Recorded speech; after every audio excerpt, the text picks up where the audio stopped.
Hello, everybody. Welcome back to Freaky Fast Broadcasting. We're here on Monday night. We got an exciting show here with the trucks at New Hampshire for the Adrenaline Rush Truck Series here at the Evolution Racing League. Remember, Evolution Racing League is always brought to you by or Nissan Central, the leading Nissan dealership in Oklahoma City.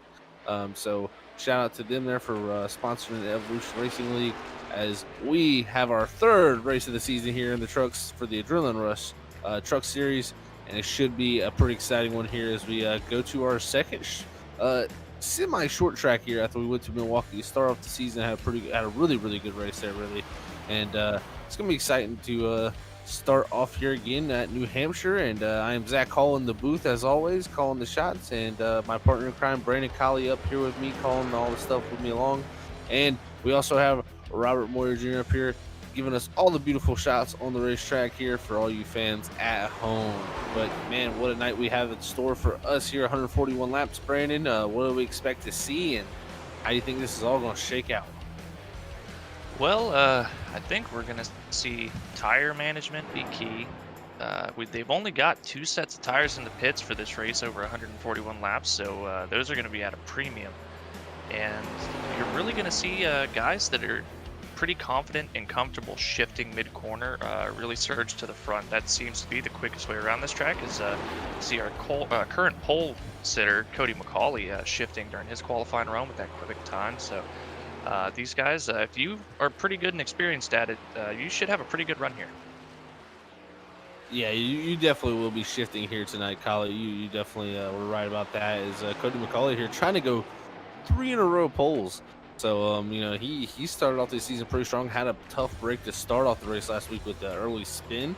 But I tell you what, it's going to be who can dethrone Dylan Reed here, as he's won the first 2 races of the season, has looked super strong in both the opening races. So, very impressive from him. But I'm sure we'll have a few guys out here to definitely give him a run for their money here in the Truck Series at New Hampshire. It's going to be exciting. But yeah, we're gonna have to pay attention to that shifting all night. Guys are gonna be trying to do that, get them RPMs wound up and get that run off the corner. As you slow down just so much here with the gear that they have that the RPM drops into a lower range, and you downshift there, and then boom, you go up to that gear, and you get that nice run off these corners. It'll be interesting to see if that hurts the tires or they do that later in the run. So be very interesting, I think, Colley, is we got about 50 seconds left here in qualifying. Well, I will say, Zach, that a couple weeks ago, Cedric Hunter and myself had an opportunity to do this exact track with these trucks, and as we know, Cedric ended up winning that race, and he ended up shifting about halfway through his run when he really figured it out, and he found a lot of speed doing it. That lower gear, you're not going to get that great of a run off the corner, but you're going to end up saving the right rear, not shifting. Just the way that the RPMs rev up and the car really turns with those higher RPMs shifting down to that gear. So it can be beneficial in the long run. It's just, how much time are you willing to give up versus how much time do you think you're going to get back once you start shifting? As qualifying is now coming to an end here, Cody McCauley looks like he's going to go back to back here for the Sheffield Graphics pole winner here again. Is Cody McCauley, as Dylan Reed, our 2-time winner this season, goes in second on the board. As we will now go to our starting grid here tonight for the Adrenaline Rush Truck Series. And there it is, Cody McCauley there in that first position, starting on pole, followed alongside by Dylan Reed. John Oliet will start in that third position, Chad Biesinger in fourth. Fifth is going to go to Kel Simon. Sixth there is Curtis Preston, followed by the 7th place truck of GT Irizarry. 8th is Alex Rudolph. 9th, Travis Everett. 10th is Chris Harvey. 11th, Brendan Biesinger. 12th is Dale Lee. 13th, Robert Nestor. And 14th, Michael Sheffield. And rounding out your field in the 15th position is Matt Upbrook. And that is our starting lineup here tonight at the New Hampshire Motor Speedway here on Freaky Fast Broadcasting with the Adrenaline Rush Truck Series from Evolution Racing Leagues. And now we will bring up our Sheffield Graphics pole winner of 3 in a row, I must say. That is very impressive. We'll have to see if what Colley has in store for him for questions. But this is Cody McCauley, your Sheffield Graphics pole winner. Hey, Cody, it's Brandon in the booth. You got a copy? Yes, sir. Well, but 3 poles in a row. I don't know how you're doing it, but you've got qualifying figured out in these things. Most guys struggle, myself included, to get 3 poles in a season, but here you are 3-timing it to start this thing off. How confident are you feeling, just being able to put yourself up front every week?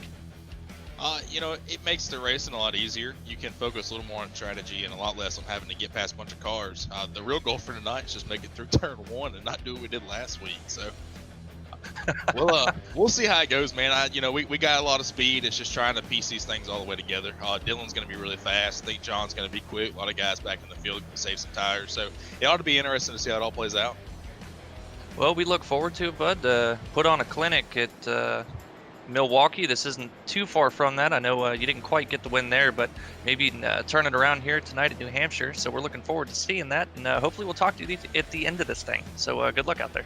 Absolutely. Thank you, guys. All right.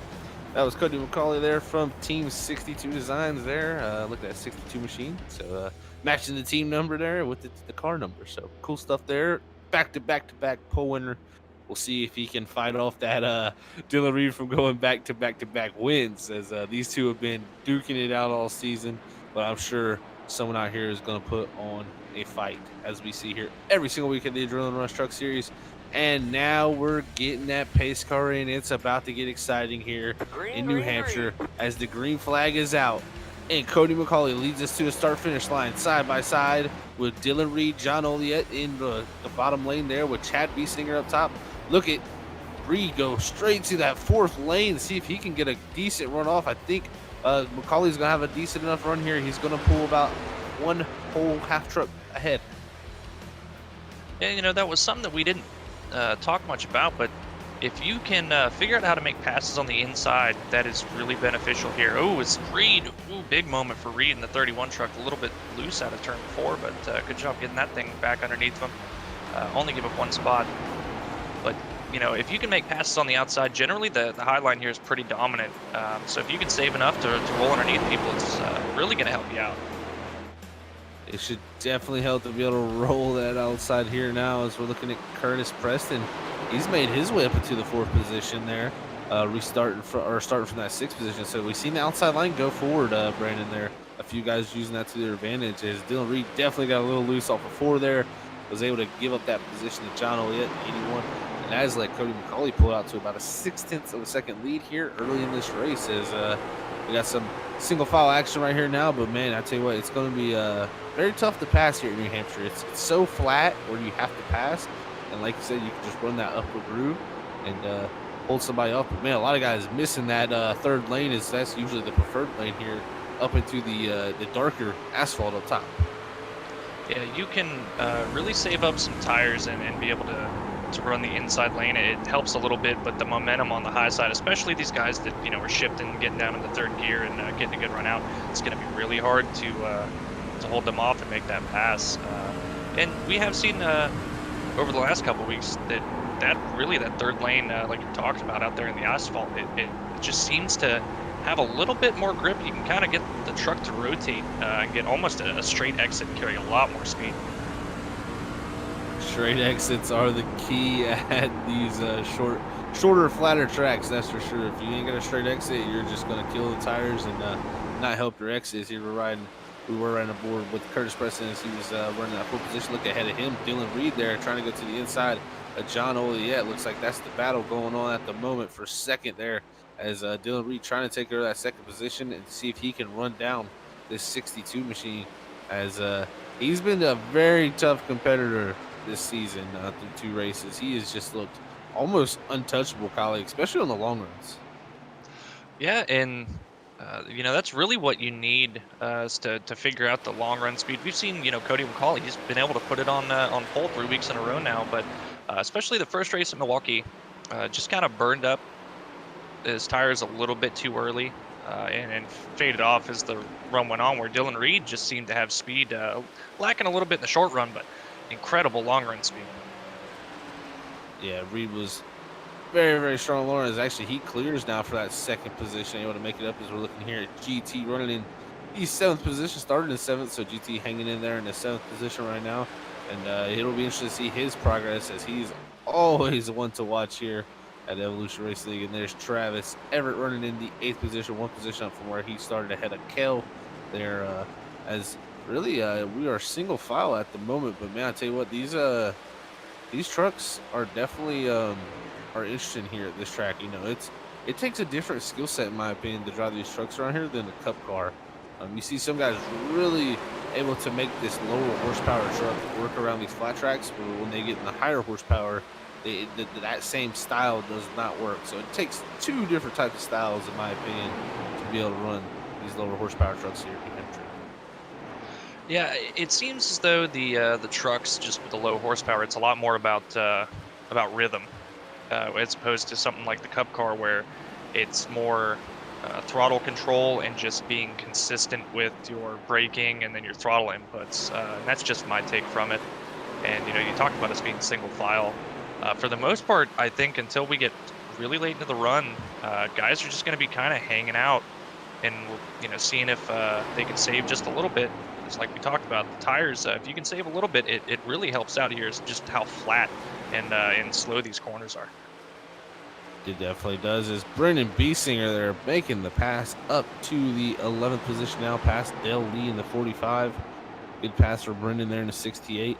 As he had a pretty good run last week at Charlotte, showed some pretty good speed. So see if Brendan can make his way up through the field here early in this early 10 laps here at the New Hampshire Motor Speedway. As right now, Dylan Reed starting to cut into the lead a little bit. It was about a second, 1.1 seconds before. Now it's 0.9. So it's definitely cut down about a 10th a lap here. And we'll see if Reed can continue that pace that he's shown all season long on the long run. But it's easy to burn him up here, man. Very easy to burn him up trying to chase somebody down. Oh, absolutely. You kind of, you know, trick yourself into, you know, driving into the corner a little bit harder, trying to get on the gas a little bit harder off the corner. And once these tires start to wear in a bit, it's not that difficult to step the rear of the truck out off the corner, especially downshifting the way that you do. You know, it doesn't look like it, but anybody that's got the experience on iRacing, especially here at New Hampshire, you know that bottommost groove right there on the yellow line at the apron is almost completely flat. It has a lot less banking than the line we're seeing a lot of these guys run. And when you're getting off the corner, you kind of want to clip it just a little bit to get as straight a run as possible. And that can really upset the balance, especially when the tires are worn, and they can step you out pretty quick. Look at Curtis Preston up here in the 29, trying to make a pass here on the 81 of John Oliet. It looks like he will actually make the pass now as Curtis Preston now up to the 3rd position. John Oliet back to the 4th position in that 81 machine. Is actually Chad Biesinger now trying to lurk in there and get some. Look at this back here. As there you see Chad trying to make his way to the back bumper of this 81. As you see Alex Rudolph there in the 6th position, about a couple car lengths back. And he's got GT not too far behind. Even Cale Seaman trying to get past Travis Everett there as they come off at 2 with that 17 machine, that 59 racing side by side.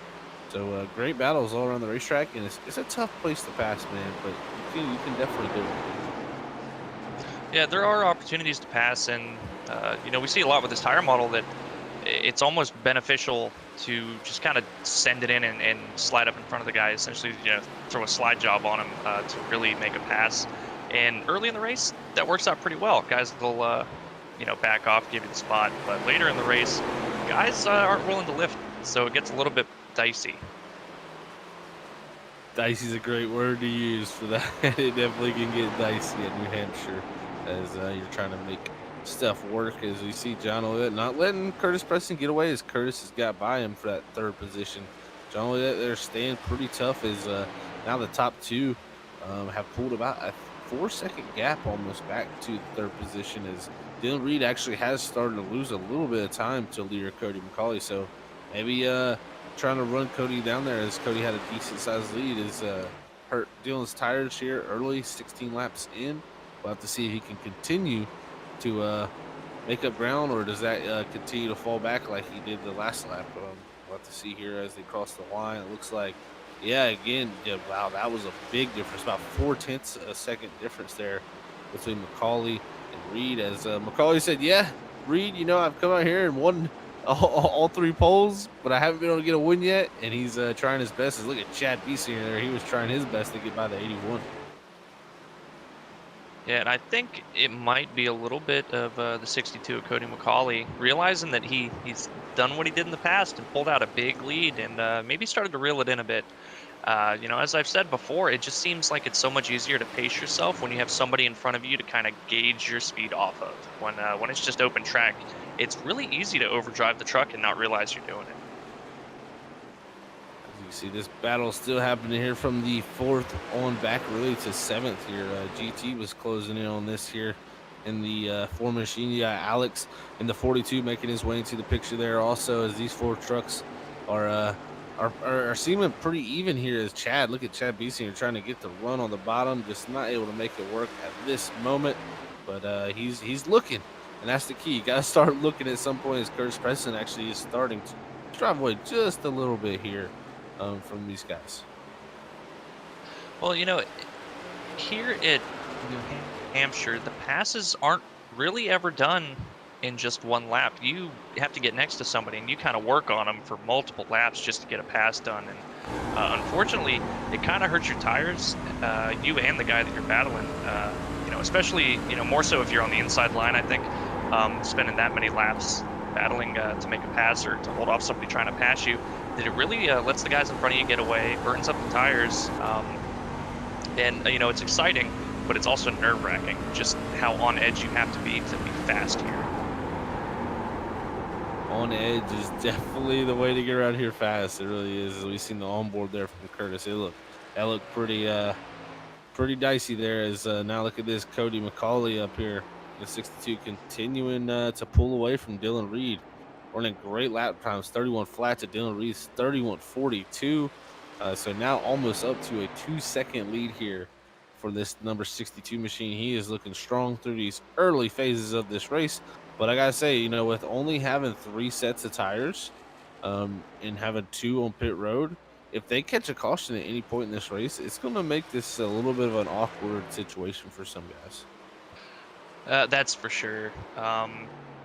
Fresh tires, you're going to feel like a bullet just dicing through the field super early into the run.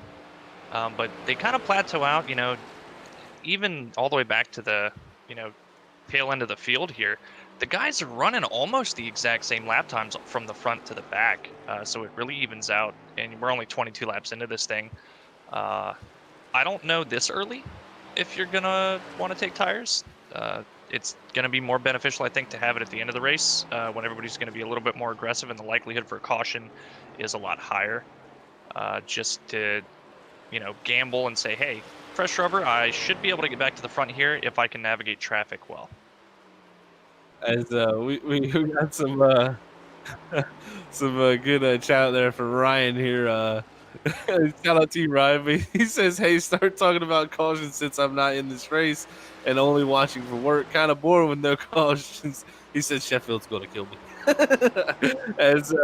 Okay, we'll start talking about some cautions. Sorry, Michael, but yeah, I mean, this one thing in this truck so far. I mean, I can't. I think we had 1 caution maybe through this whole entire time here with this truck series. So cautions are definitely a very small topic here in the truck series. As these guys keep it on track pretty well. But I tell you what, Freaky Fast is known to bring one out for just talking about it.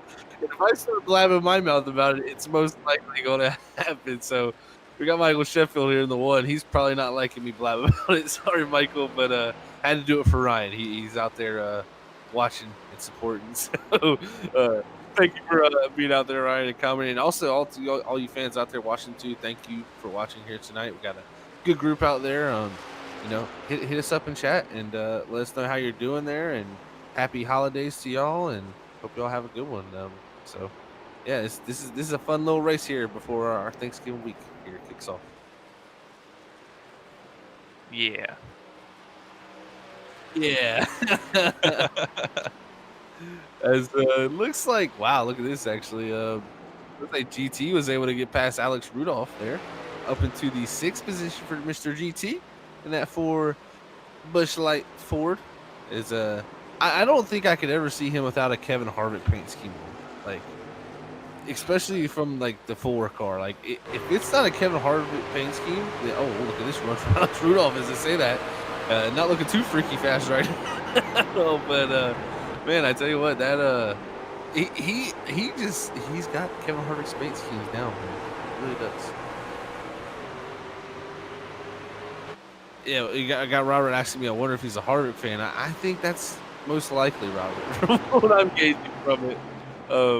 Look at Chad Biesinger up here, too, in the 23. He's trying to make his move on John Elliott. Not going to work, though, unfortunately. Yeah, and that's something we're going to see all night. You're going to see guys go to the bottom. People try to make a pass and just lose the run off. And luckily, he had nobody behind him there to pounce on him. As really right now from 4th on to 8th position, Chris Harvey, who Chris is really starting to move forward. And this is something we got to take note. And I've kind of took note of this already through 2 races. This 97, every single week, he does not qualify that well in the 97 of Chris Harvey. But I tell you what, Brandon and Robert and everybody out there viewing, he really comes to life once you get about 30, 40 laps on these tires. And he really drives to the front. I would not be surprised to see this guy drive maybe all the way up to 3rd with the pace he has. You know, I tell you, Zach, I've been paying attention to that too, and it reminds me of an old boy named Chuck Sweeting. The way that he's just really patient, and he doesn't ever qualify well, or he just doesn't qualify. But he's just got so much speed throughout the run that he just always seems to find his way up to the top 5. Doesn't matter where we're running. Definitely a very consistent driver, and you can see here already getting a run here on the 42. What does he do with it? Decides to back out of the smart move there. So he's going to try to roll the center. And that's the key to this track. You got to really roll the center to get that nice exit. And that's how you make passes here. You got to be able to exit better than the guy ahead of you, as he's going to try to get by this 42 and continue his climb up the board, as he's already gained 2 spots from the beginning of this race. Well, we have Kale looking to make it 3 wide for a second there, just trying to size these guys up. I'm noticing that Alex Rudolph, he's taking a much wider center. Whether he's missing the corner and doing a really good job of recovering from it, but it just seems to be swinging out. He's almost diamonding the corners, whereas you'll see the 97 of Chris Harvey just kind of roll the consistent line rather than go in really tight and kind of wash up and then pinch it back down. And I tell you what, who's got some really good pace here is in the 11th position of Michael Sheffield.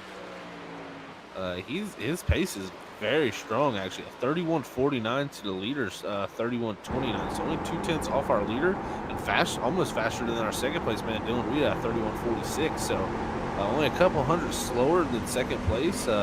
He's already moved up 3 positions, and that's also another thing I noticed about Sheffield is he's not a guy that's going to wow you with short run speed, or he's going to make these crazy moves. But this guy right here really knows how to let the run come to him. And that's a really cool thing to see. I love when drivers are more that methodical type driver that kind of lets everything play out in front of them, and then they slowly start to creep themselves into that picture here as he's ever closer getting to Travis Everett. You notice he's running really low on the racetrack. So if he can get to somebody and keep that pace up with that low line, as a 31.35 last time by, that was just as quick as the leader and quicker than second place by 2/10. So Sheffield looking very strong there around the bottom lane. Zach, I think I can tell you why. Going back and watching Michael Sheffield here, he's not shifting. He is just rolling 4th gear and keeping the rear tires under him.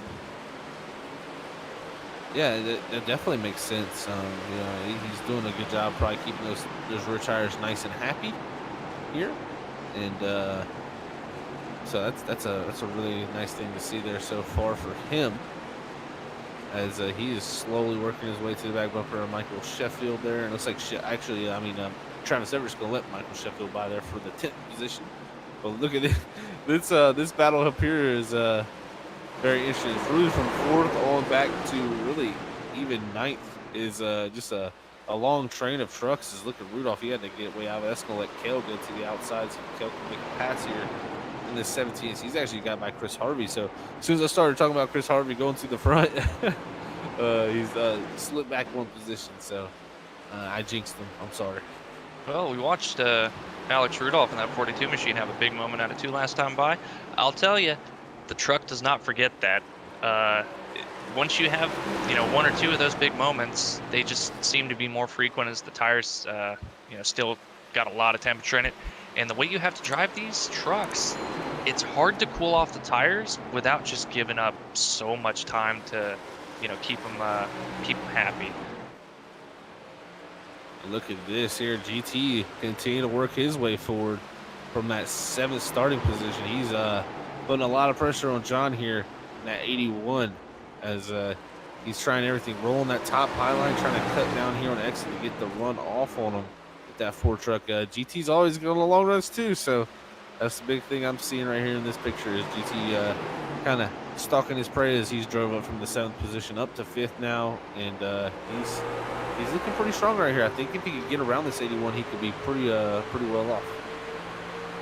And unfortunately, that's the big problem. You know you're faster than somebody, but especially at a track like this where it's just so difficult to get runs and maintain position, especially on the bottom line.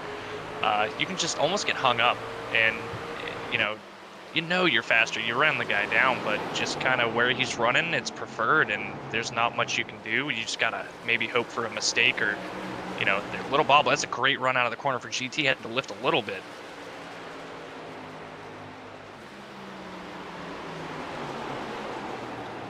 Yeah, and it's a little bump from GT to the 81. Hello, I'm here. A little shot in the short saying, hey, I might be a little bit faster, but do you mind moving out of the way?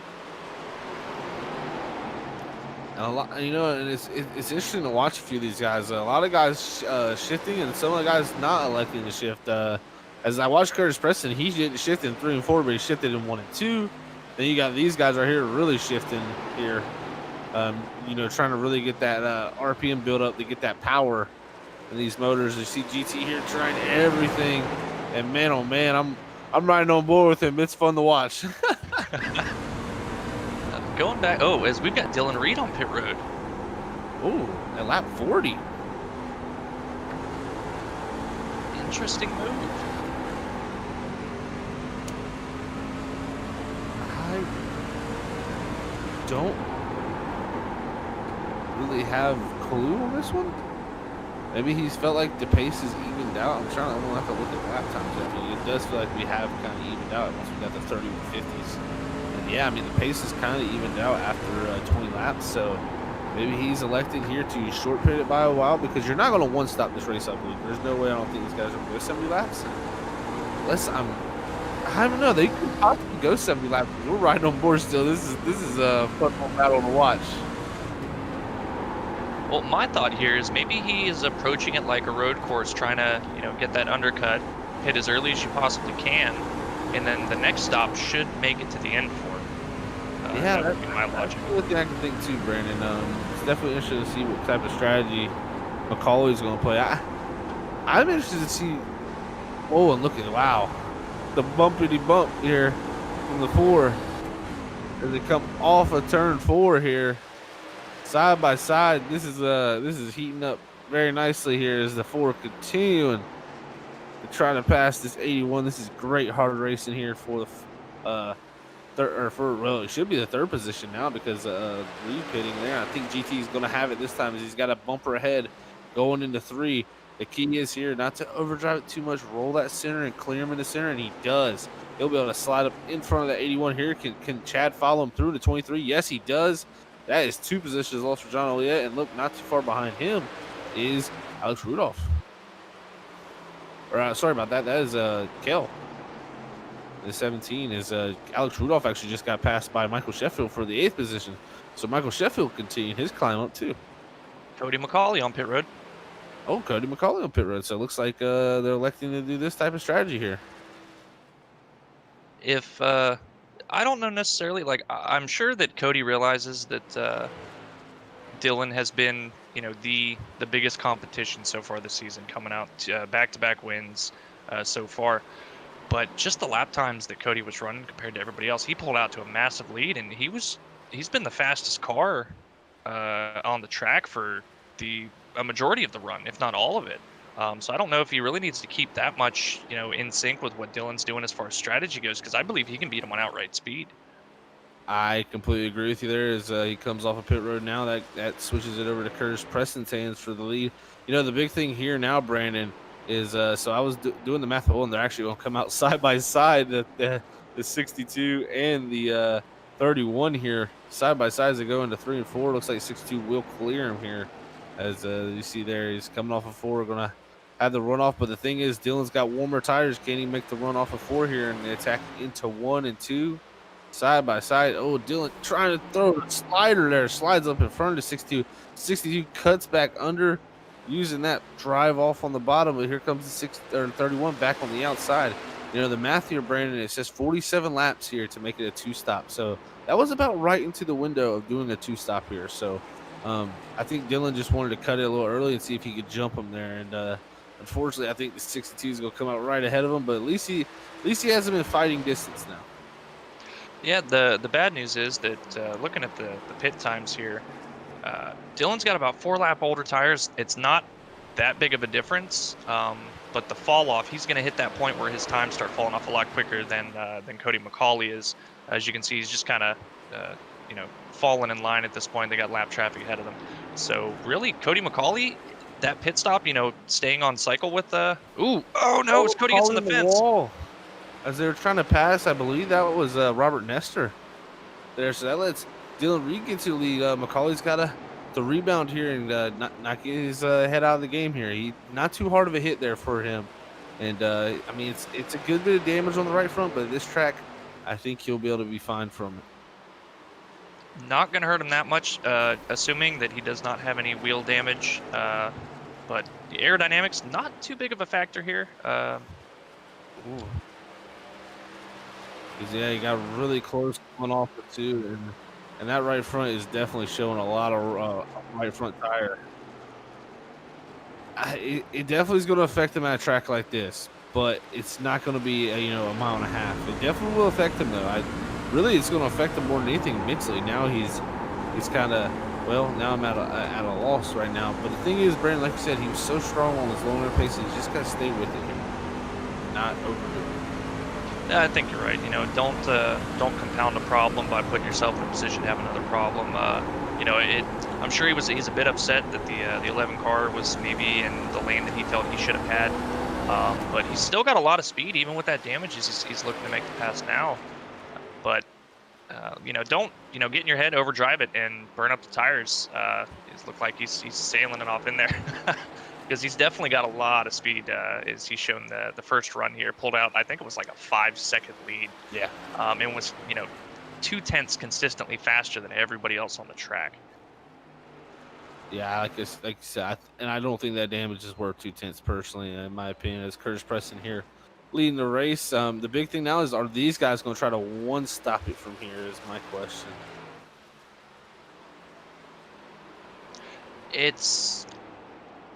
I don't know if a one-stop's really going to pay off much because, Cody and Dylan are both look still to be on the lead lap. They're 14 seconds back from the lead, but they're running consistently almost, over a second faster than everybody else right now. So another 14 laps or so, and they're going to be right back up to the lead. Yeah, I would not put it past them there to drive up here and take the lead back before these guys pit. But the big thing I'll say is, with only having 3 sets of tires in this race, if they go down and take their last set of tires and we get a caution with 20 to go or so, then these other guys have sets of tires. That is where I see the one-stop being superior, is you save a set of tires.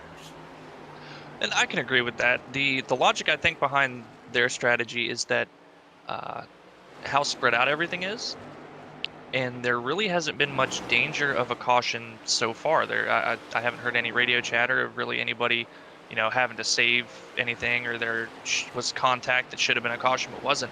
So it's been a pretty clean race.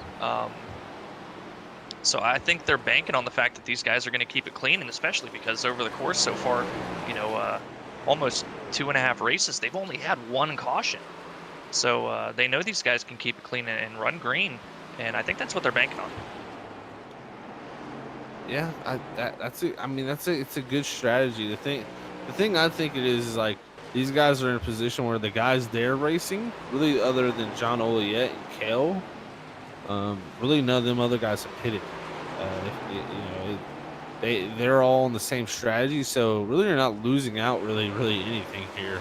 Might as well go and try to save a set of tires here for the end, because I can tell you what, if those guys have a fresh set of tires and these guys don't, it's gonna be I don't care how fast you are, it's gonna be tough to hold off people with 4 fresh new tires at this track. You're gonna have to be really good at blocking. That's the only way.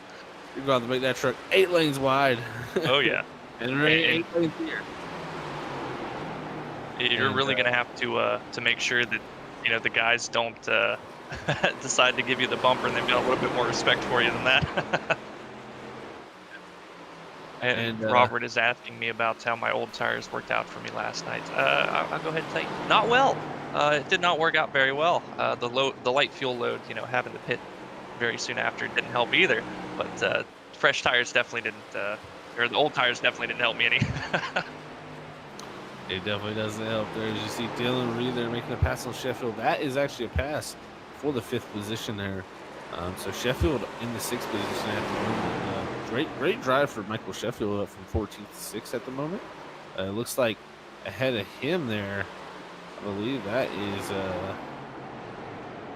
that Del Lee there, who is 2 laps down at 45.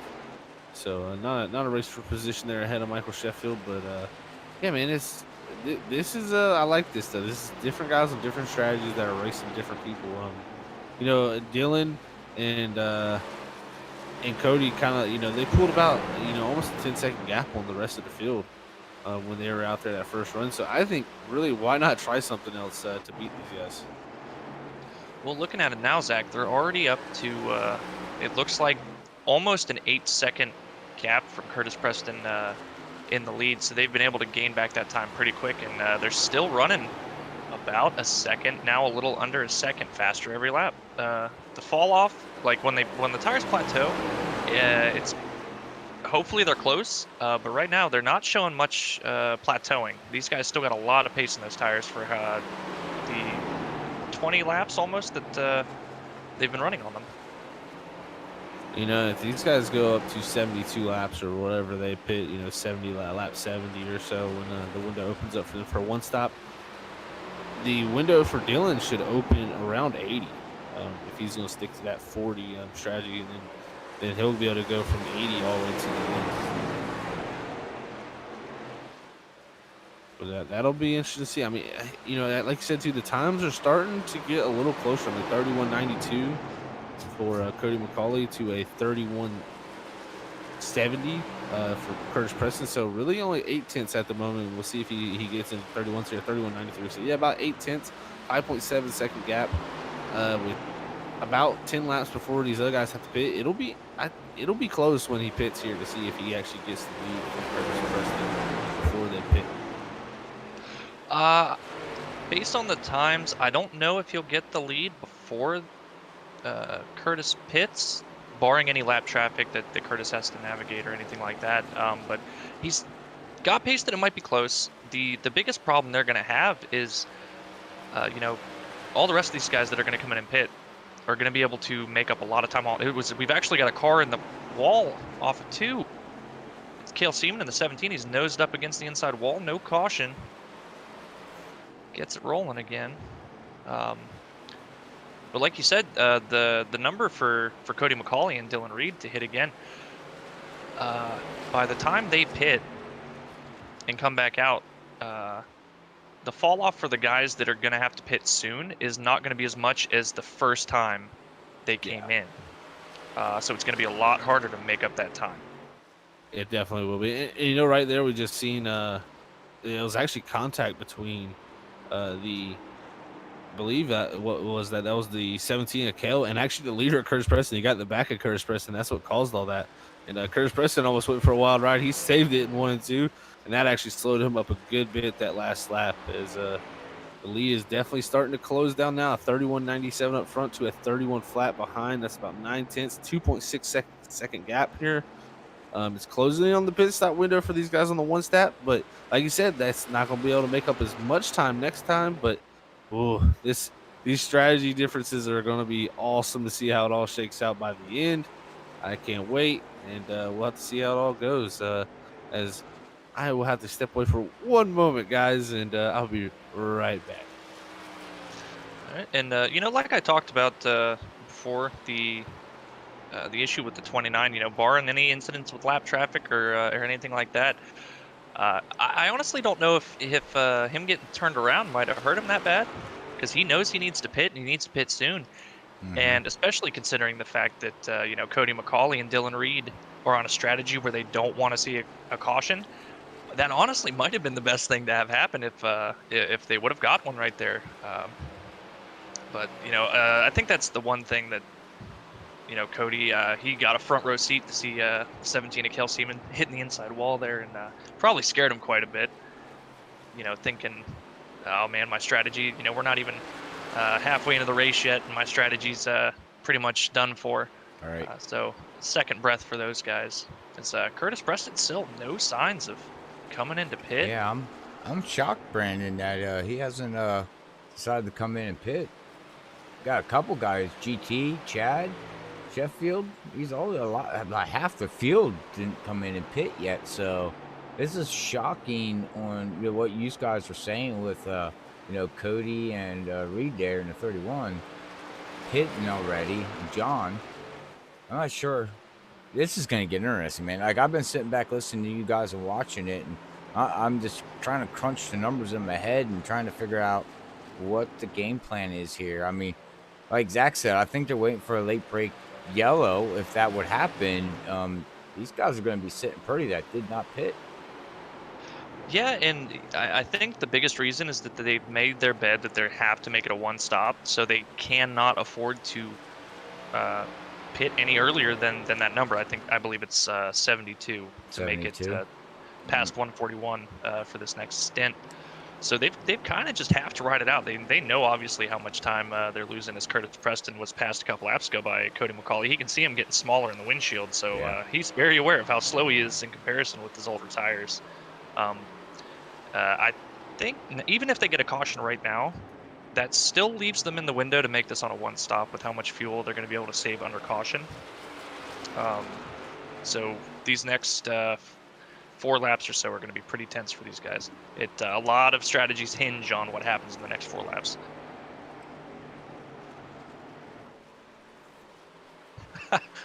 Looking at Ryan Azell out there on Facebook saying they wrote the book The Tortoise and the Hare as a life documentary of Michael Griffin Sheffield. He is all about patience, so he will be there. He will be there, Steve. I think soon is what he meant. Steve said, "Come on, Sheffield will drive faster." Oh, gotcha. Okay, I missed that part. That makes sense now. I was like, man, autocorrect got him hard that time. Oh man.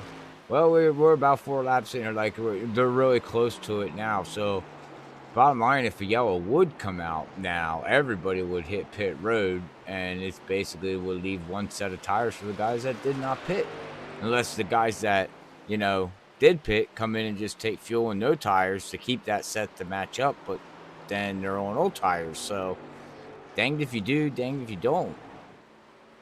As we've got now Curtis Preston, GT Irizarry, all these guys now finally coming in to take their pit stop. The one thing, Robert, I think is if they get a caution from this point out, if they only get one, it still works out for Cody McCauley and Dylan Reed. If they get another one and are caught without that set of tires, it is disastrous. They can afford one caution. Right. Because even if they get one right now, Cody McCauley and Dylan Reed, if everybody comes into pit, they can still make it to the end on that one-stop strategy like everybody else does. It just kind of resets them. Right. But anything more than just that one is disastrous. So are we playing poker? Are we gambling? What are we doing at New Hampshire? Do they got a casino around here? Because I don't know if they've got a casino, but I'm not much of a gambling man. It doesn't seem to pay off that well. Me too. I always wind up losing. Yeah, I don't know. Some guys they got that horseshoe, that streak of good luck that never seems to fail them. So, Yeah, Larry Yingling, that man. I've never seen anybody spin out in front of the field at Talladega and not get touched. So Right. it's just some people they catch a lot of those good breaks that you need in racing. Luck goes a long way. This is crazy though. There's only 3 vehicles now on the lead lap. Yeah, all the guys that had that early pit sequence, Cody McCauley in the 62, Dylan Reed in 31, John Oliet in the 81. Cody and John pit on lap 44, Dylan a little bit earlier on lap 40, whereas everybody else, minus Alex Rudolph, who also pit on lap 44. I don't know if he had any damage that he needed to get fixed, but everybody else is on, lap 71. Cale Seaman on 61 after his incident. So they're not only going to be the only 3 cars on the lead lap for very long. These guys are going to be able to catch him and run him down pretty quick. Well, Matt didn't pit at all. Robert, I'm looking at he didn't. So we have 2 vehicles that did not pit yet there, Brandon. Oh, now we got Matt coming in. I question staying out that long from Matt Upbrook. I think if you're already a lap down, you might as well come in, especially since he is in that window. I don't know exactly when he fell a lap down, but we'll see how it works out. I don't know exactly how much speed he's going to be able to make up. He might actually end up going 2 laps down here. Yeah, same for Robert Nestor. He still hasn't pitted yet in 11. He's still out there chugging away at it. 77 laps into it, yeah. The 11 just called out that he's coming into pit this time by. All right. Yep, there he comes. So looking at the lap times, GT and Curtis Preston are a second or more quicker right now than Dylan Reed and John Oliet and Cody McCauley. Cody McCauley still is he's got the burners on right now. He's running 4/10 quicker than Dylan Reed and 3/10 quicker than John Oliet. So even with that damage, it didn't hurt him as much as we thought it would. He's still got that crazy fast pace, sitting down 1/10 of a lap quicker than the rest of these guys.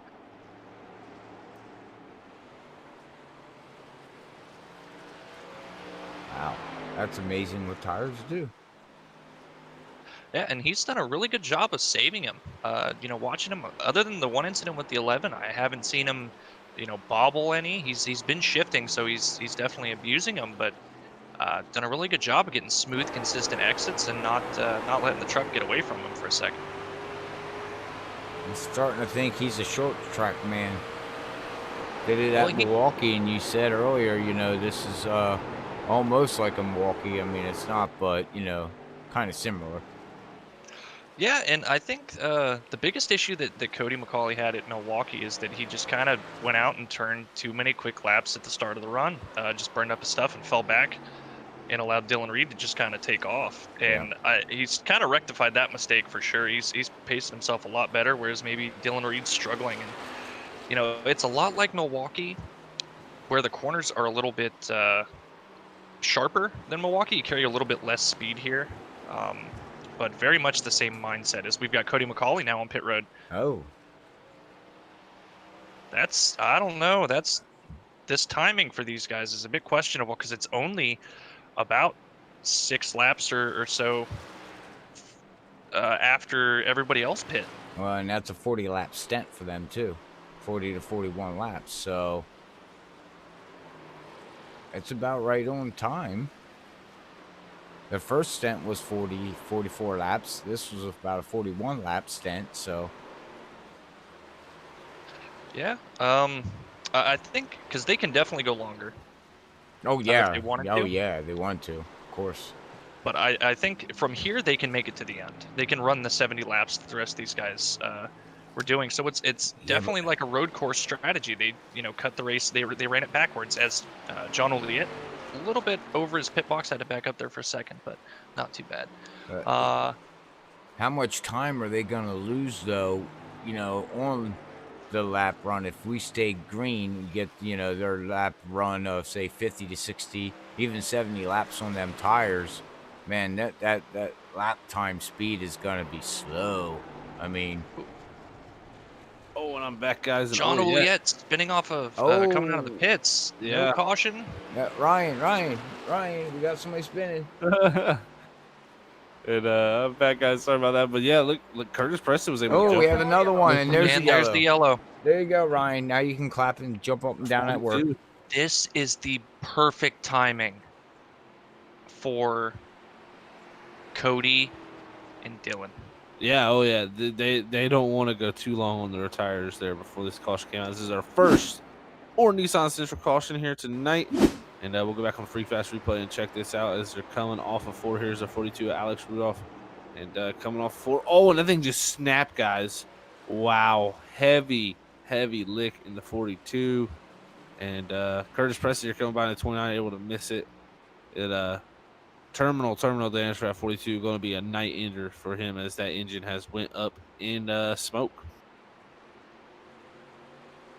Yeah, it looked like downshift into third and caught that flat like I was talking about. It can help you turn a lot, de-wedging the truck like that.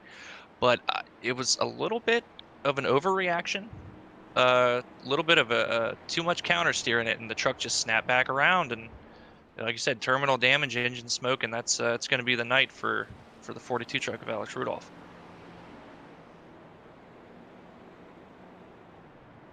Well, like you said, it played out perfectly there for the 62 and the 31 because the biggest thing. Oh, actually, is Dylan Reed a lap down? I believe he was caught a lap down, but everybody else, I imagine, will probably pit here. They've got about. They might not actually. So this might be disastrous for Dylan Reed and the timing of it. But Cody McCauley, the biggest beneficiary from it, hadn't even turned a lap yet on his tires when that caution came out and was able to stay on the lead lap. So this set up perfect, like I was talking about. They can afford the one caution because everybody can make it from the end to the end here. The bad news is they don't have any tires left. If they get another one, it's pretty much race over for them, especially if that next caution comes at the end of the race. Wow, and you know what I think happened to Dylan Reed there? I think that was excessive speeding on his part because I believe he got a 15-second hold in pit road. I have to go back here and check all this out as he definitely was speeding. Yeah. I noticed on the timing that when Cody McCauley called out that he was coming down pit road, Dylan Reed followed him in. I think he's just trying to make up that little bit of time and be aggressive on the pit road, just a little bit too aggressive.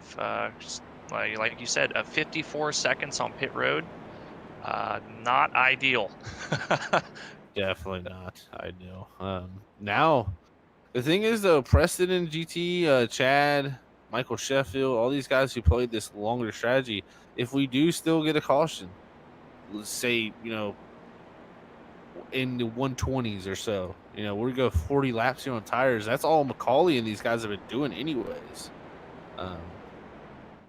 That's where it's going to be interesting if we get a caution at that point. If we get our second or Nissan Central caution of the night, I'd say, within 40 laps, 50 laps from now, that's when everything's going to be really crazy because you're going to have a lot of guys with tires, and you're going to have the lone man there of the 62, Cody McCauley, sitting on them older tires trying to hold off all these hungry wolves, and it's going to be tough. It's going to even out at some point, but I think if it gets it too late, it won't even out. So. Yeah, if we get, like you said, the caution with 20 laps to go or so, I don't think, the 62, the 81, the 31, they're going to have much of a chance. Dylan Reed now especially, he's got to, fight back and get back on the lead lap, getting trapped lap down, unfortunately, due to that penalty. So they're praying that it goes green, but we've seen it before. Cautions breed cautions. It's a little over halfway here. The aggression level is going to be up just a little bit. Guys gave a little bit more on the last start and saw, hey, maybe I gave up too much. So they're going to be getting after it a little bit harder as we go green. Green. Yes, we are back under green here as Curtis Preston leads us. Look at the jump, though, for Preston and GT as they're able to clear the front two there. And that's great teammate work there on that start as these two pull out to the lead here with McCauley now in that third position. Like Michael Sheffield in the one had a little bit of an issue coming out of two, was having to check up pretty big there, lost a little bit of time, but still hanging strong on the inside of that 97. Got a great run off the center here. Still fighting hard. He is in that one machine. Michael Sheffield and Chris Harvey fighting here for that position. This is for a top 5 position here. And we had someone out in the chat tell him, Sheffield, go faster. And Ryan said, it's like the tortoise and the hare. So that's right, though. I mean, the tortoise wins, though. So slow and steady always wins the race, they say.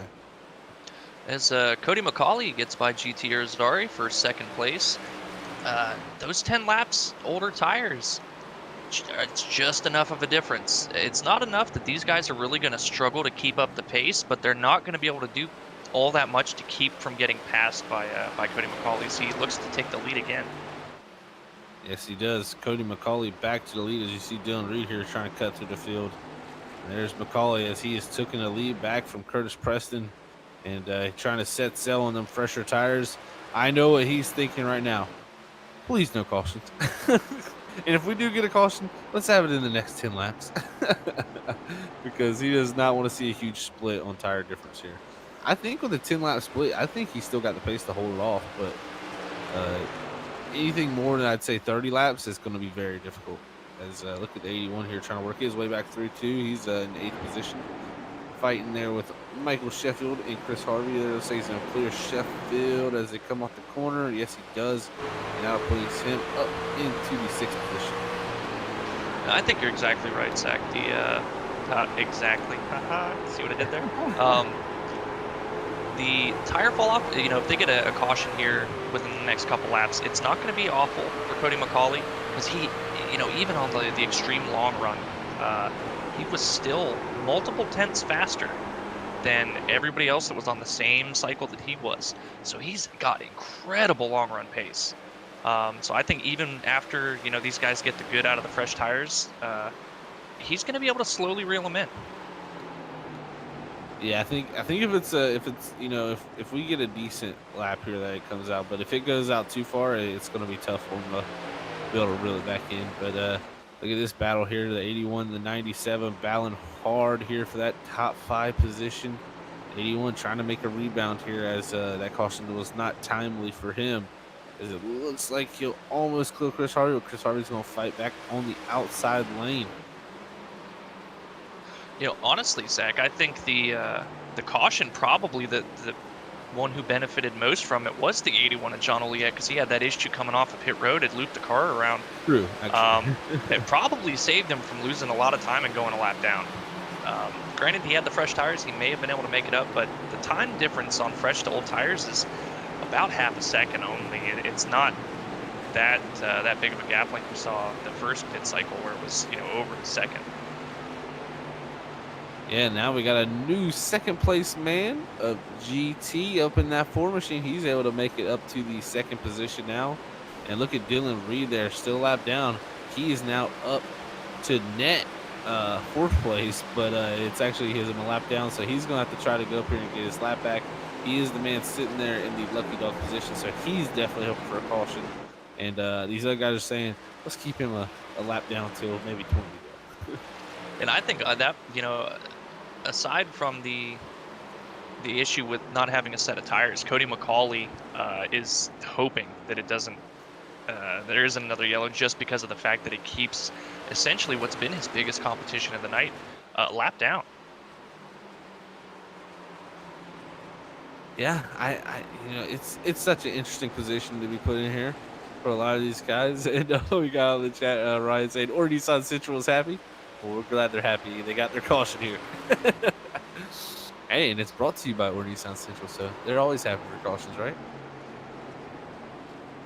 As long as it's not their car. You don't have to pay the repair bill on that one. That's true. You never want a caution in one of them, that's for sure. As John O'Neill's continuing to drive up here, he's trying to make the pass on Chad Biesinger here to move himself up into that top 4 position.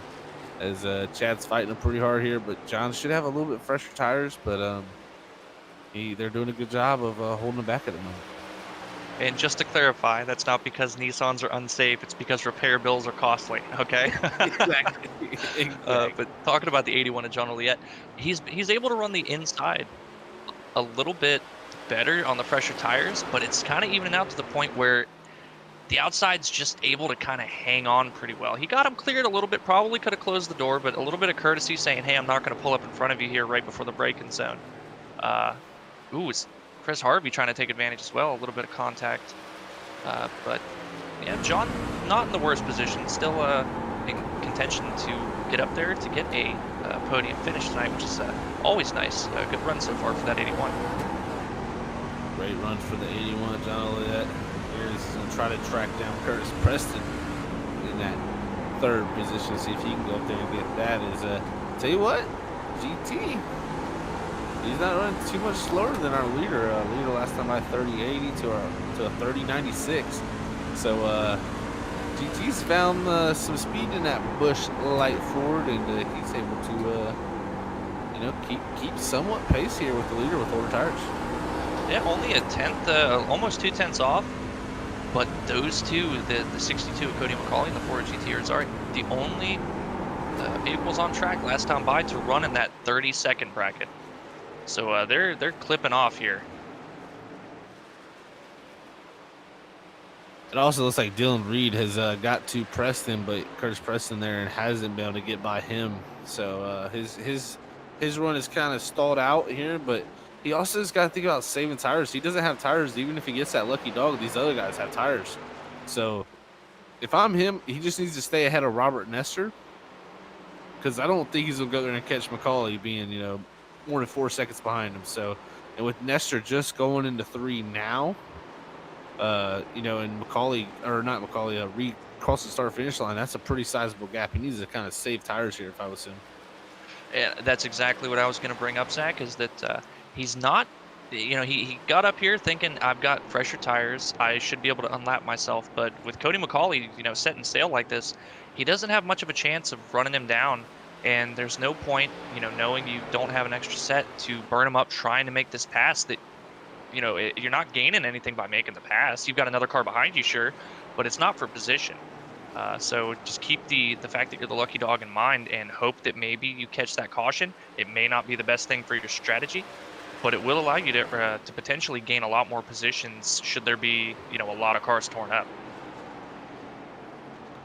To see how it all shakes out here at the New Hampshire Motor Speedway is at the moment right now, Cody McCauley running a perfect race in that 62. Only thing that can really take him down, I believe, is that yellow flag waving. As he's hoping he does what Chase Elliott did and didn't get a caution there in Phoenix for him. So, that is one of the worst feelings, though.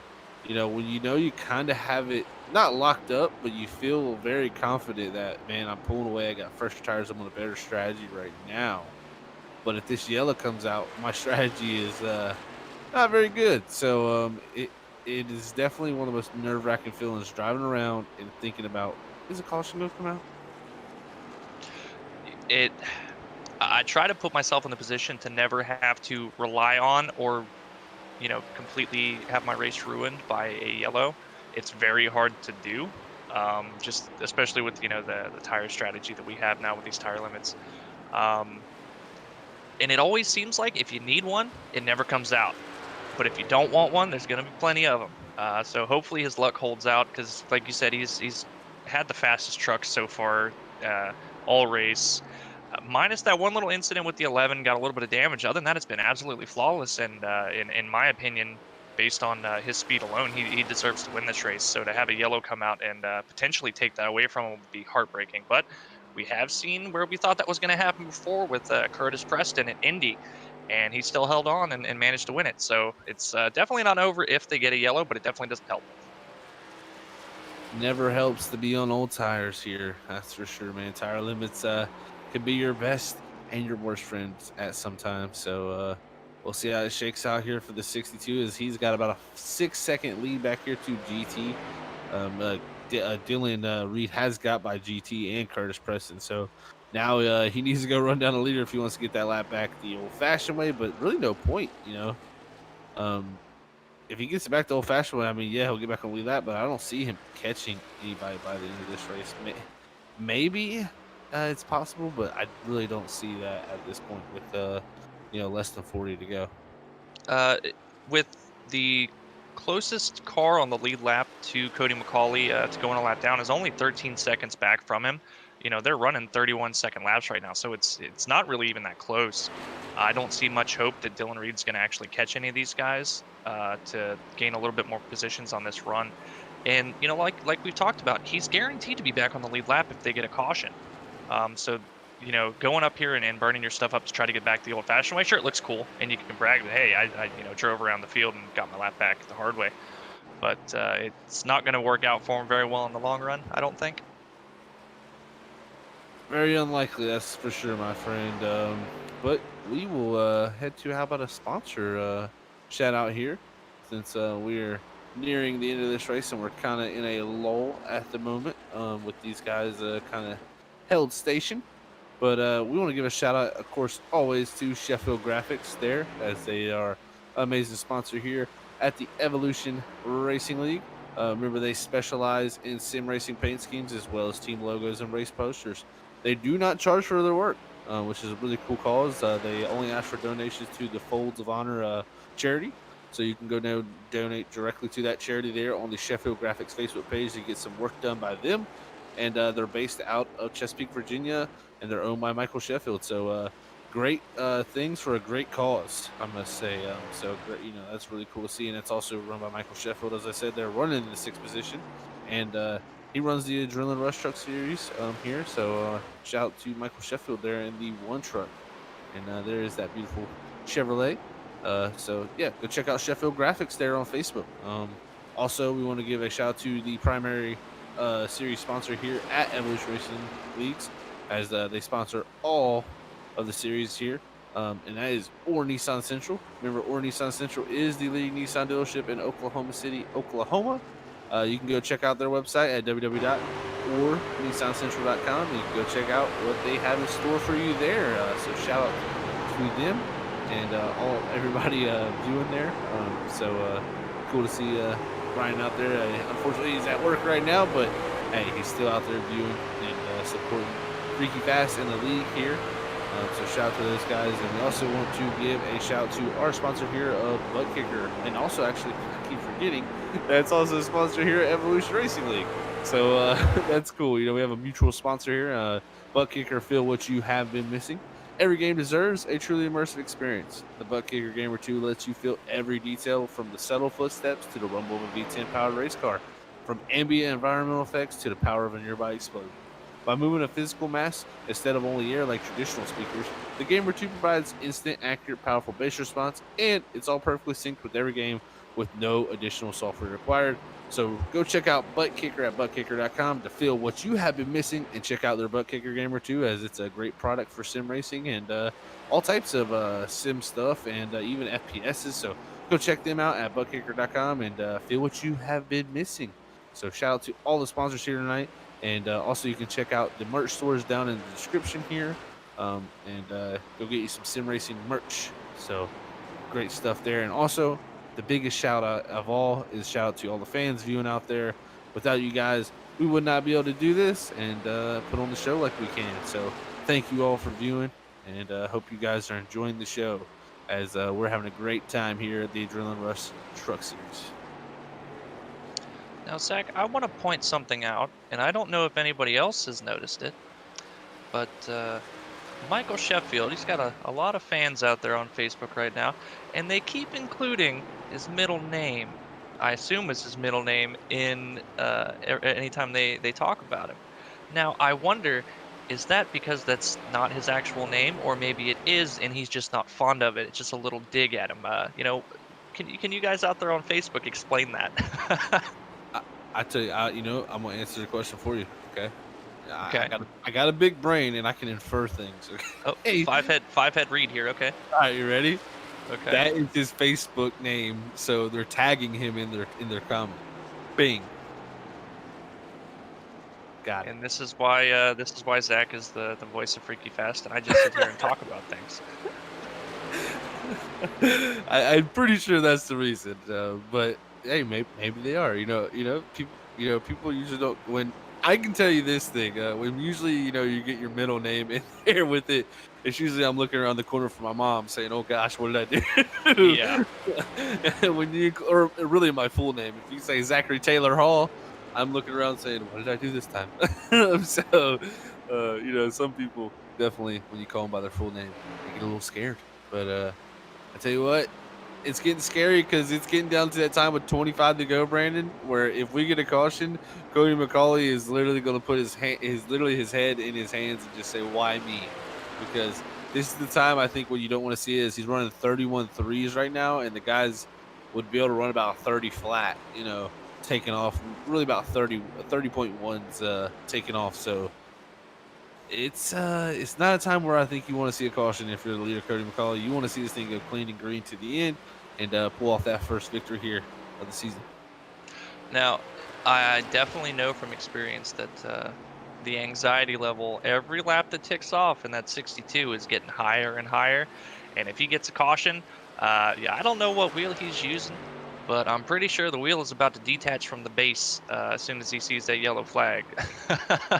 So I'm holding my breath here, hoping that we don't have another incident. So far, only one caution last week, only one caution. Week before, no cautions. So pretty good average for cautions here at the Adrenaline Rush Truck Series. Hopefully that was the last one. Our producer's complaining. He says they're ruining our trend here at Freaky Fast. We're the late race caution broadcast. We should just change our name from Freaky Fast to Late Race Crossing Broadcast. Welcome. It's usually a pretty big common theme here, but I tell you what, um, I I don't expect one, but I would not be surprised by one. And just because I said that, there will be one now. So sorry, guys. Well, Zach, the one thing I have to add is that late race caution nuts does not sound very good as compared to freaky nuts. So I don't think Robert's going to be too happy about that name change. He would not be a big fan of that. There is, I think that the battle we're going to have here, guys, is going to be for that. Really down to the 6th and 7th position, and for this 3rd and 4th position. So we got some interesting stuff. Travis Everett right here, with 21 to go, closed in on the back of Michael Sheffield here for that 6th position. And it's getting a little racy between them two as he's closed the gap. But also Chris Harvey about just under a second behind Curtis Preston, and running about a 10th quicker a lap. So 3rd and 4th might have a shakeup, but I tell you what, it'll be very interesting to see how it all shakes out by the end of this thing.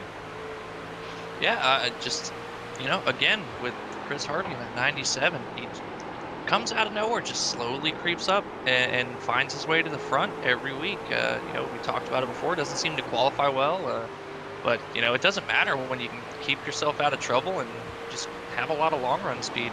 He's really showing that. Yeah, I mean, it seems like his weakness has been qualifying, but his strength has been the race. And I'll tell you what, I'd rather be a strong racer than a strong qualifier any day. I'd like to say I pride myself on that, but let's be honest, my results don't bode well that I'm a good, got a lot of speed in the race either. But I'd have to agree. You do know how to wreck somebody. We won't talk about that. So anyway, Chris Harvey check his mirror maybe too, but yeah. Preston might need to check his mirror too in a little bit because Harvey is definitely, closed the gap just a little bit. Actually lost some time there. Actually, I must say about 3/10 that time. And Curtis Preston's on the back bumper of GT now, so it's heating up between them two still, and with Travis Everett, Michael Sheffield. So we got some pop off here. Yeah, I mean, with guys racing at the end, hard for position, especially for this coveted podium here to get to come talk with us. Might be a little bit too close for comfort. Maybe cause some accidents. We've seen it. Yeah, it's possible. Very possible, my friend. And Robert's alluding it's not 15 to go yet. Very close. So we're getting to that point. Cody McCauley's got an 8.3 second lead here. I think Cody McCauley is saying, I want these 15 laps gone. Please get him out of the way, because he's selling right now, guys. But the battle right now is definitely for that podium position there from second, third, and fourth. I don't know if GT made a mistake, but that gap closed up pretty big. GT's kind of been able to rebound and run a little bit quicker the last few laps, so he's hanging on so far. But man, oh man, Chris Harvey not too far back either. It's definitely going to be interesting to see who gets to talk to myself. As if I was them, I'd try to run fourth because who would want to talk to me? Completely agree. Fourth is a winning move. That's the best finish. No lie. As we're now under 15 to go. Let's see if Robert's prediction here comes true. He says 15 to go. I say none to go as when we see the caution.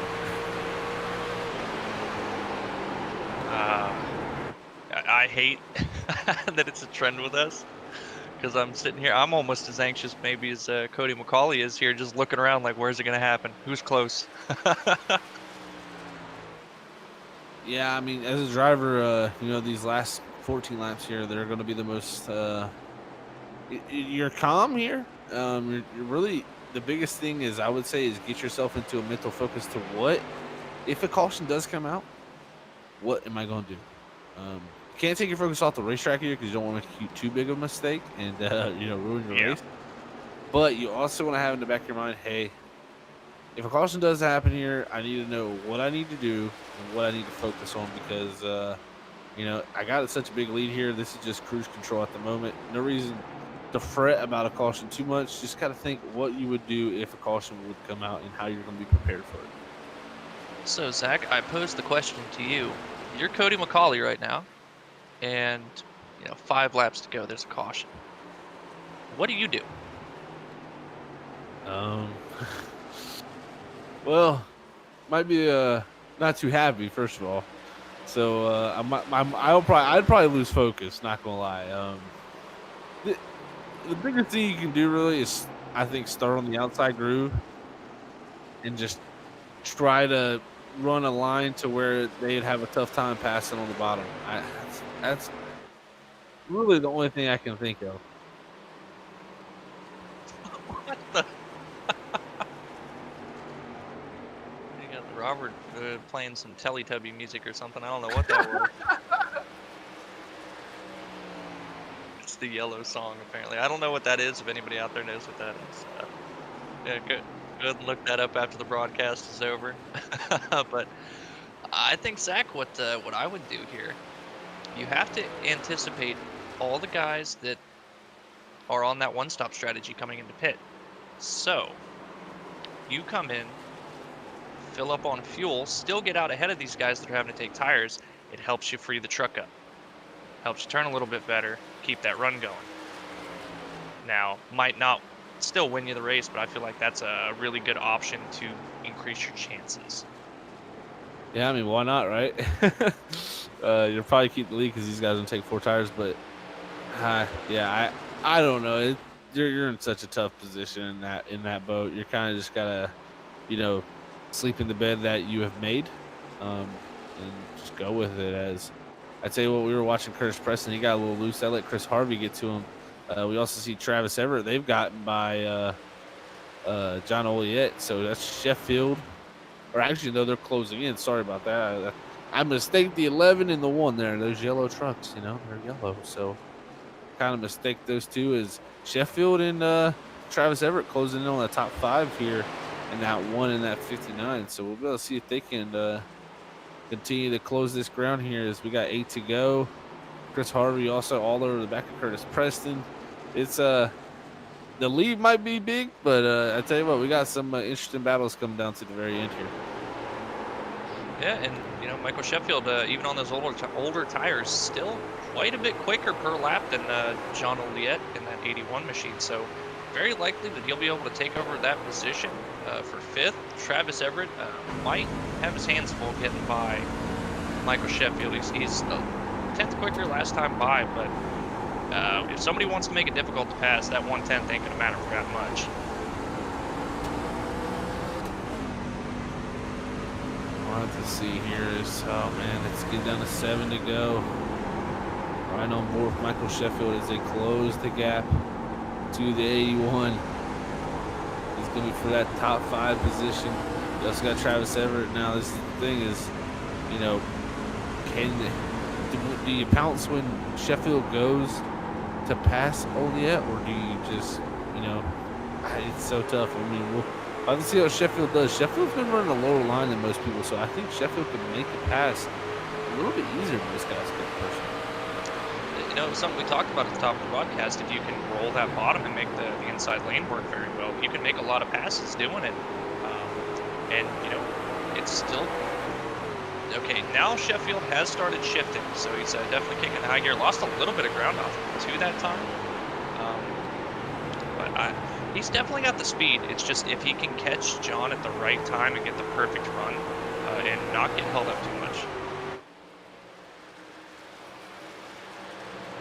Yeah, here you see now with under 5 to go, Sheffield, Everett, and John Oliet, they're all in line. Now, I'll tell you what, I know we're watching this, but if I was leader Cody McCauley, I'm glad that Dylan Reed got trapped a lap down, because he's almost ran him down. He's literally, you know, within a second, and he's been running 31 once this whole entire run. I've noticed, like, he has been stupid fast. So, gosh, I tell you what, that's impressive, but just unfortunate that mistake on pit road is going to come back to cost him, not to be able to go back, you know, 3 wins here. And tell you what, McCauley's going to have a smile on his face so he can hold on to this with 3 to go.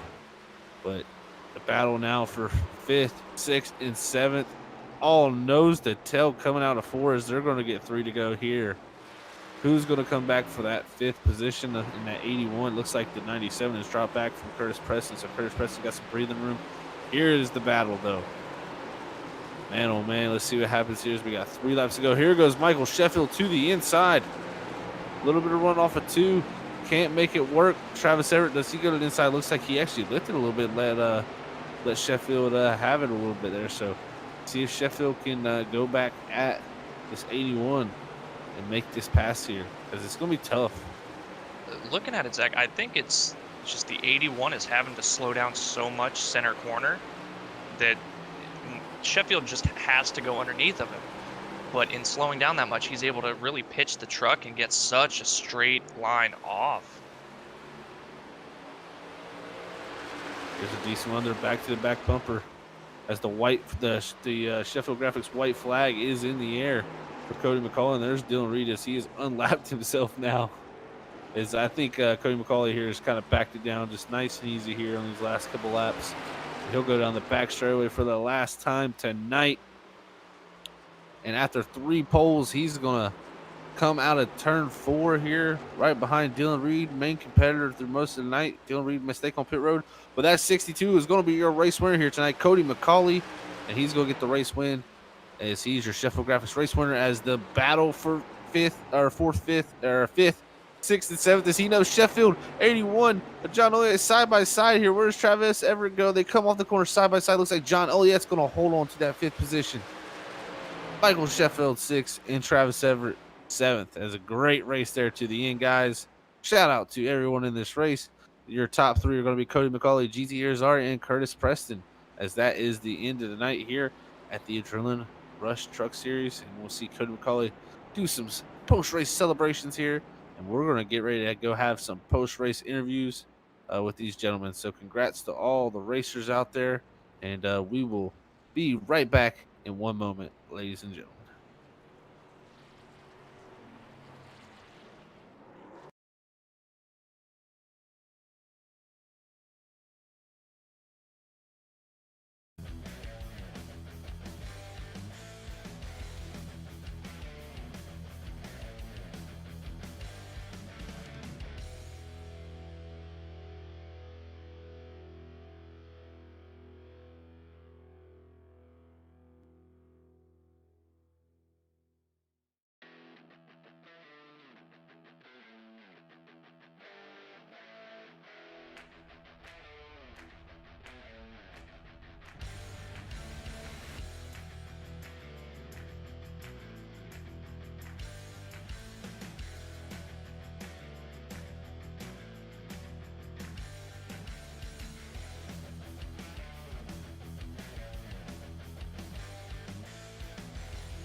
All right, we are back here, everybody. We got our post-race top three here to get their interviews here with me, Zach Hall in the booth, and see what their thoughts are after a great race here at the New Hampshire Motor Speedway. And first up is our third place man of Curtis Preston. Let's see what his thoughts are on getting a third place run here tonight in New Hampshire. Hey, Curtis, it's Zach up in the booth, man. You got a copy?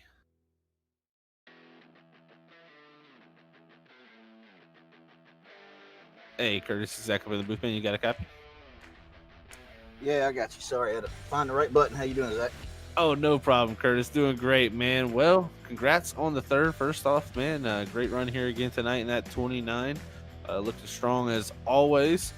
You played a little bit of a different strategy here tonight to do that one stop, and I think you guys were definitely hoping for probably a caution there, trying to do something different than the 2 leaders of Cody McCauley and Dylan Reed. Didn't seem like you got the caution at the right timing, but it almost played out in your guys' favor. How was the race out there, though, Curtis? Oh, it was tough, man. Yeah, we weren't going to beat them on speeds. We were going to try to beat them on strategy. We just need that yellow to fall. I don't know, 15, 20 laps later than what it did. I think we'd have been in the catbird seat, but that's racing, man. It's like going to Vegas. You throw your chips on the table, and sometimes you get the ace, and sometimes you get the joker. That's completely right. It is a lot of times here gambling with pit strategy, man. And you guys definitely tried something, and unfortunately, it didn't work out the way you'd hoped it would. But at the same time, bringing home third is pretty much where you're running at the moment. You tried the strategy, so no loss either there for the 29 tonight. We head off to Pocono next week, the Tricky Triangle. A little bit of different pace here from what we've ran so far in the truck series. How you feeling about Pocono and the trucks? Pretty good. Usually run pretty decent at Pocono. I don't know. We're gonna have to sit down and get to work and figure out how we're gonna outrun this 62 and 31, because they definitely got us on speed. See what we can come up with. Well, awesome stuff, Curtis, man. Congrats on third tonight. Before we let you go, anybody want to send a shout out to? Yeah, appreciate you guys in the booth, man, doing what you do for us every week. And thanks for Mike Sheffield, man, for putting this on, and all the guys at SJR. It's fun. We almost had that Ford at GT there. We were driving our butts off trying to get him, but he got us. So maybe we'll get him at Pocono next week. Awesome stuff, Curtis. Well, congrats, man, on third again, and good luck tomorrow night. We'll be with you guys again, going for a championship in that 29. So congrats on that, man, and hopefully we'll be talking to you as a champion tomorrow night. All right, thanks, guys. Y'all have a good night. Yeah, you too, buddy. All right, that was Curtis Preston there in the Jim Beam truck. Now we'll move on to our Busch Light man, GT, as he was able to bring it home in second. Again, this man is strong each and every week. Came in here second in points tonight, so a great run to back up his second points place standing. He started a little bit farther back there in that 7th position, but was able to work up to second. Let's see what his thoughts are on his second place run here tonight. Hey, GT, it's Zach up in the booth, man. You got a copy? Hey, brother, what's happening, man? Hey, man, well, what a race it was for you tonight, man. Starting in that 7th position, able to bring it home in second for that number 4 truck here tonight. Looking good as always in the Busch Light scheme. Man, I tell you what, you guys definitely played a little bit of a different strategy there to try to maybe catch yourself a caution there. Didn't play out the caution timing the way you guys probably would have liked it to, but able to bring home a second place finish. I'm sure you're pretty happy with that. Yeah, that was a tough race, man. You know, I'm not a fan of these tracks where you go and you can shift unless you're at a road course. But that proved to be the faster lap in order to get the truck to turn and stuff like that. And yeah, we when that yellow flew, my teammate and I, Curtis, were trying to talk about whether we were going to go in and get tires, but we were like, you know what? I mean, Cody was faster either way. So if we just pitted, we would only had 1 lap fresher tires than him, and really, I don't think it would have changed the outcome much of what it was. So we were playing our cards to see if we can get lucky and catch a late race yellow. And if that would have happened, then we were in the catbird seat. But hey, I'd said before, you can't complain too much about second though. Yeah, you can't complain about second. That's right. You guys were definitely sitting in the catbird seat if that caution would have came out with that extra set of tires. I'm sure the 62 would have not liked to seen that. Fortunately for him, it stays green there. We go to Pocono next week. How you feeling about the Tricky Triangle on these trucks, man? Pocono is a weird track. I feel okay about it. At least it's a faster track, so the draft will come into play, and you just got to keep your fenders on it not necessarily just keep them on, but just keep them straight. Because if you get a crumpled up fender there at Pocono, then yeah, you can hang it up, especially with a smaller field like what we have. It's different if you got 30 plus vehicles out there, then you can always bank that, all right, somebody's going to screw up and there's going to be another yellow. You can go in and fix it, or other people can hit the wall, and then you can try to at least try and fight for a top 10. So it's going to be a fight. There's no doubt about that, but we're looking forward to it. Definitely so. It should be fun next week. You got a big night coming up tomorrow night at Phoenix, man. How you feeling about Phoenix going into there with the Cup Series with the championship on the line? I had to bring it up. I knew you were going to bring it up. Man, okay, maybe he won't, but no, you did have to bring it up. Just like last week, nervous going in there. Not necessarily a big fan of Phoenix, but it could be one of those tracks that maybe favors me a little bit. If you can kind of save the tires on it and be there toward the end, then maybe we'll have a shot. I mean, it was like here. I mean, there were some guys that took off at the beginning, and it just came to us after about 15, 20 laps, and then we started passing these guys. So Phoenix can kind of turn into that too. And we've done a lot of practice over the past few days, and I've kind of changed the line of what I used to run out there, and it seems like it's worked out. So you're going in there not worried about stage points. It's all about just finishing ahead of the other three. It's like they say when you're running from a bear, you ain't got to outrun the bear, you just got to outrun the guy you're running with. Definitely so. Great saying there, man. Well, congrats on second tonight. Good luck tomorrow night. But before we let you go, anybody wants to send a shout to?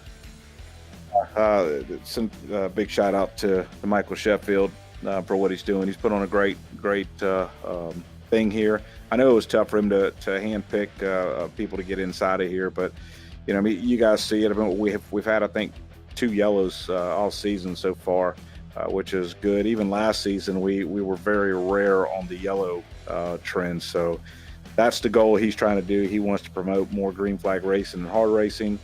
So it's working out good. I want to thank you guys always for coming on board.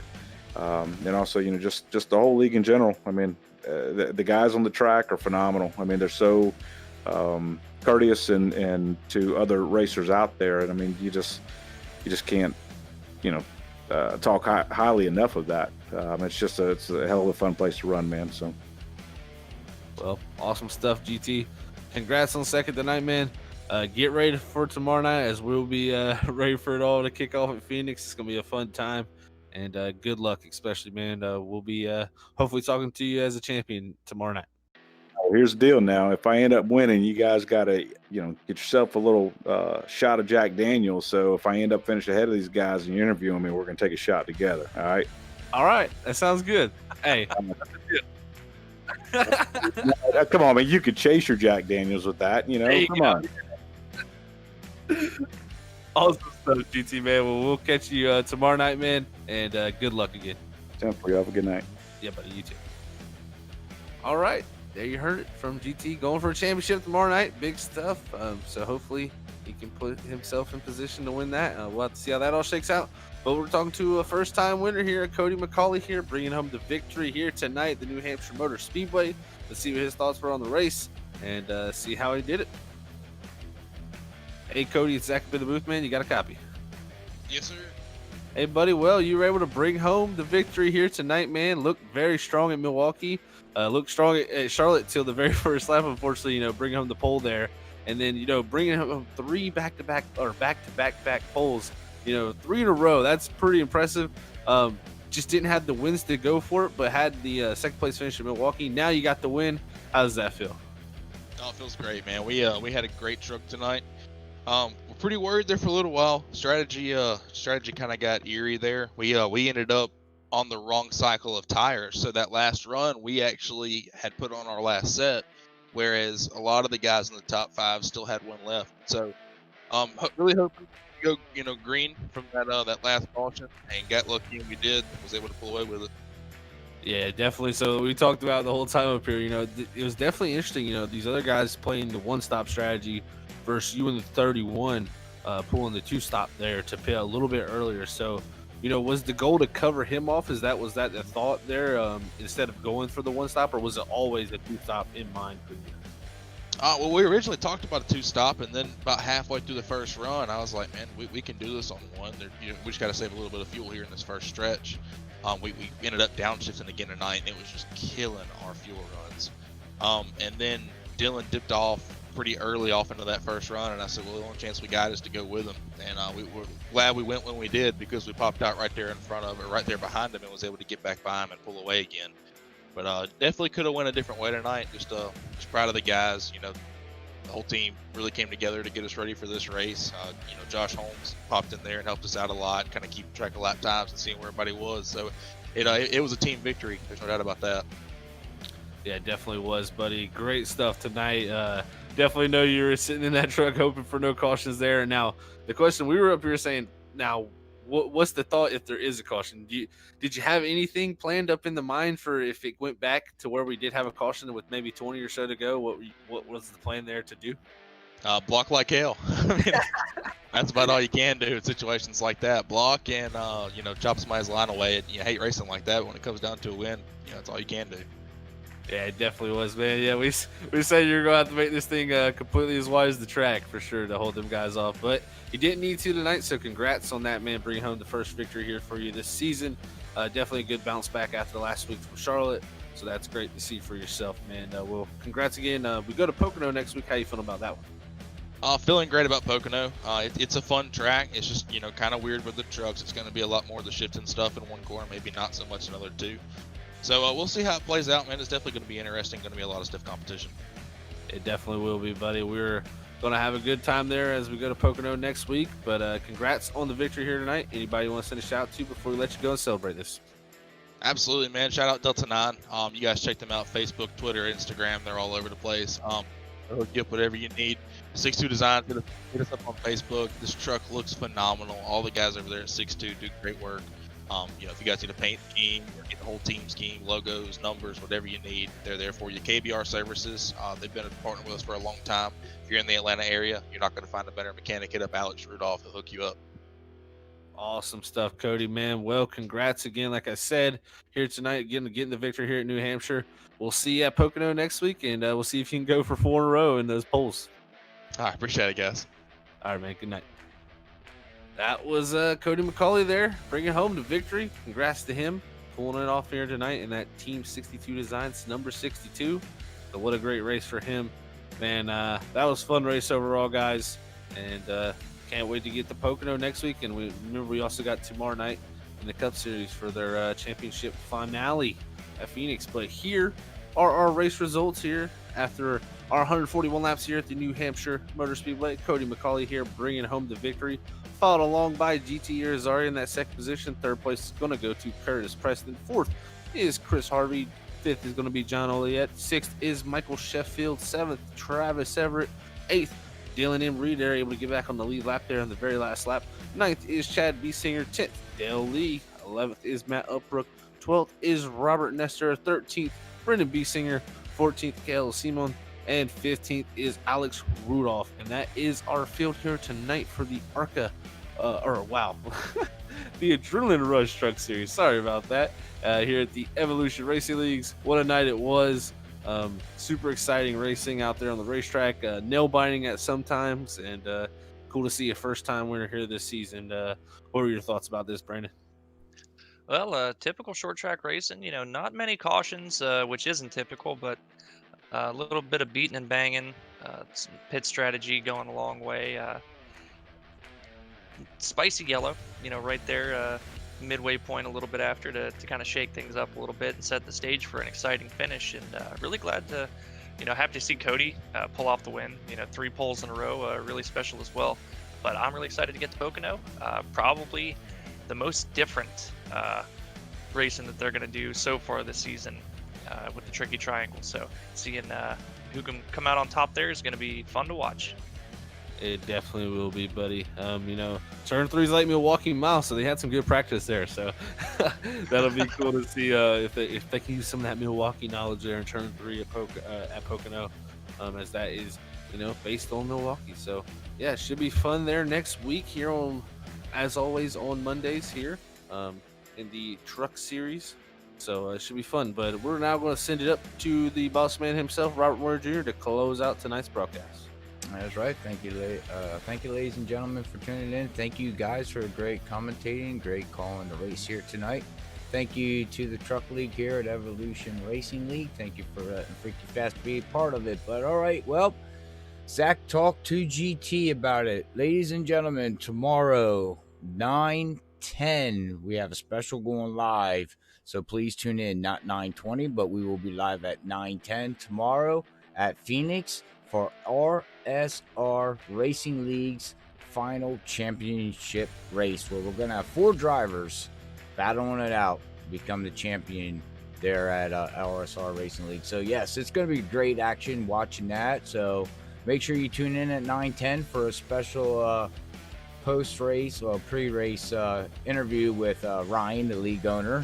We had it last week and it kind of got messed up, so we're going to have it again. So everybody, please tune in and listen to what he has to say, and then stay for the rest of the action, as Zach and Brandon Collier will be calling all the action tomorrow, and I'll be up here running the cameras. But until then, we hope you catch everybody tomorrow night at 9:10. We like to say here at Freaky Fast, God bless everybody. We love you all. Peace out. Bye, guys. Later, guys.